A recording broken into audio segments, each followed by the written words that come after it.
Pan ddechreuais ofalu am fy ngŵr, yn sydyn, cefais fy rhoi mewn sefyllfa ble roedd hwn yn gorfod cyfathrebu gyda rhestr hir o weithwyr proffesiynol.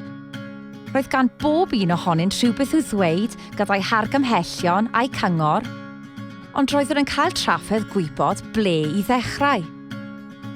Roeddwn i'n aml yn teimlo fel bod neb yn fy neall, neu fel fy modd yn cael fy anwybyddu. Oedd yn fy ngwneud yn bryderus ac yn ynysig. Doeddwn i ddim yn gwybod wrth bwy i ofyn am gymorth, sut i ofyn, nac wrth bwy i ofyn am gefnogaeth. Yna, dysgais ychydig o dechnegau i fy helpu i roi'r jigsaw at ei gilydd. Gwybod eich hawliau. Pan ddeallais pa gymorth roedd gennyf yr hawl i'w gael fel gofalwr, roeddwn yn teimlo'n fwy grymus.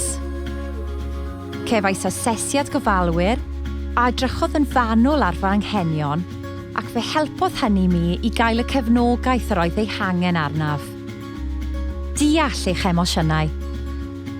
Mae'n anodd cyfathrebu eich pwyntiau'n dda os ydych chi'n cael eich pwyso i lawr gan emosiynau fel dicter a phryder. Dechreuais dalu mwy o sylw i fy lles emosiynol. Dechreuais y dyddiadur hwn, a cheisiais fynd allan am dro. Fe wnaeth siarad ag eraill wahaniaeth mawr hefyd. Cyfathrebu da.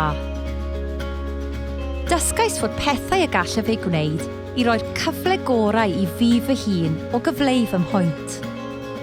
Fe ddechreuais ymarfer dechnegau pendantrwydd, a thalai sylw i iaith fy nghorff. Os oeddwn i'n teimlo'n nerfus cyn cyfarfod, baswn i'n ysgrifennu popeth i lawr, fel fy mod i'n glir am beth roeddwn i ei eisiau. Nid yw bob amser yn hawdd gwneud i chi'ch hun gael eich clywed, ond fel gofalwr, rwy'n bartner cyfartal, ac mae gen i lais. Gallwch lawrlwytho copi am ddim o'r canllaw cael eich clywed, oddi ar ein gwefan yn www.caelusuk.org.